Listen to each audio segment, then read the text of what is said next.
women should remain silent in the churches. One of the most quoted lines in Christian history. But here's the problem. The same author in the same letter, just 3 chapters earlier, gives women instructions for how to pray and prophesy in church. The same person cannot have meant both things, and the evidence suggests he didn't. One of these passages was added by someone else centuries later. This video unpacks how we know and what Paul really thought about women. To understand what happened, we need to look at the letter itself closely. Paul's views on women aren't simple. In his earliest letter, 1 Thessalonians, he barely addresses women at all. By the time he writes 1 Corinthians, the picture gets more complex. In chapter 7, he describes marriage as mutual. Husband and wife have equal authority over each other's bodies. But in chapter 11, he articulates a hierarchy. God, then Christ, then man, then woman. One critical note here. The Greek words aner and gune can mean man and woman or husband and wife. Translators choose which meaning to use, and that choice shapes everything. Paul is working with hierarchy and mutuality at the same time. Now, the contradiction. Right? In 1 Corinthians chapter 11, verse 5, Paul writes, "Every woman who prays or prophesies with her head uncovered dishonors her head." Notice what he's doing. He's not debating whether women pray or prophesy in church. He assumes they do. His concern is only about head coverings. Then, 3 chapters later, chapter 14, verses 34 through 35, women should remain silent in the churches. They are not allowed to speak, but must be in submission. Right? If they want to inquire about something, they should ask their own husbands at home. Right? This isn't a subtle tension. It's a flat contradiction. The same letter tells women how to prophesy and then tells them not to speak at all. But it's not just the logic that's suspicious. The manuscripts tell us something too. When scholars compare the surviving Greek manuscripts of 1 Corinthians, they find something unusual.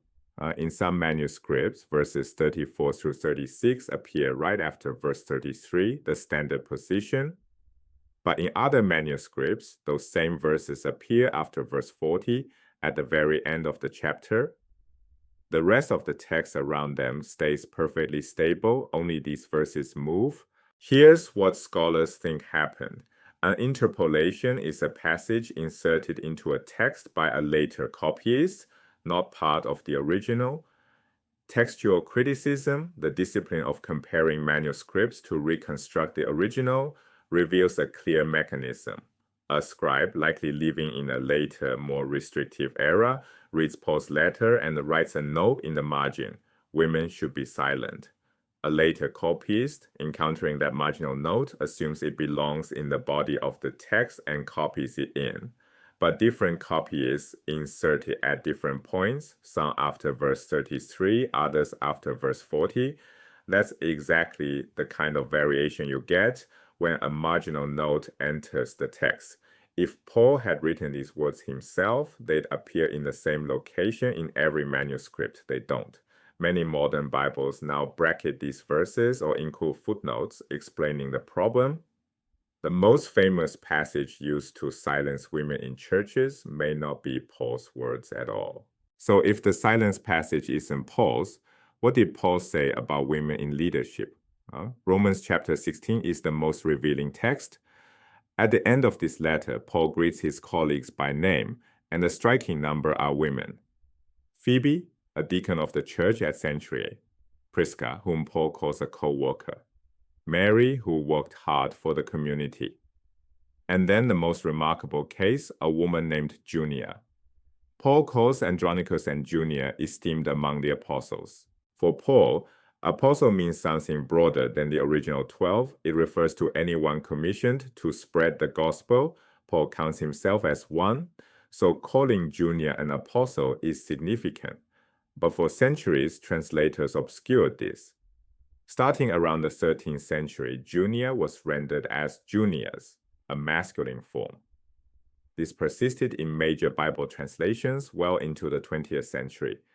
Then in the 1970s, feminist biblical scholars applied textual criticism to the problem, and they demonstrated that Junia's is virtually unattested as a male name in ancient sources. Junia, by contrast, appears hundreds of times. The scholarly consensus today, Paul called a woman an apostle.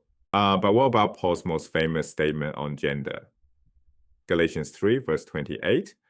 There is neither Jew nor Greek, neither slave nor free, no male and female, for you are all one in Christ Jesus. Since the 1970s, this verse has been read as a charter of equality, proof that Paul dissolved social hierarchies in Christ, gender distinctions, ethnic distinctions, class distinctions, all erased in the new community. That's the egalitarian reading. But some scholars read this verse differently. They argue Paul isn't describing social equality.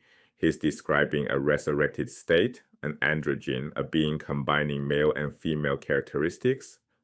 In this reading, believers become unified bodies in Christ, but masculinity remains coded as superior even within the merged form. Same verse, radically different implications.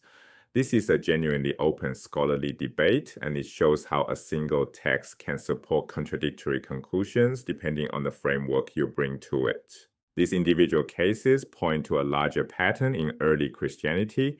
Across the tradition, texts that support the traditional family consistently subordinate women. The pastoral epistles, 1 Timothy, 2 Timothy, Titus, emphasize domestic roles and wifely submission. These are the texts most scholars attribute to later followers writing in Paul's name, not Paul himself. On the other end, texts that reject the family elevate women. The Acts of Paul and the Secla tells the story of a woman who renounces marriage, baptizes herself, and becomes a traveling missionary.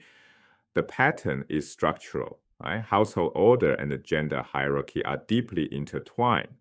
When early Christians challenged the family, women gained authority. When they reinforced it, women lost it.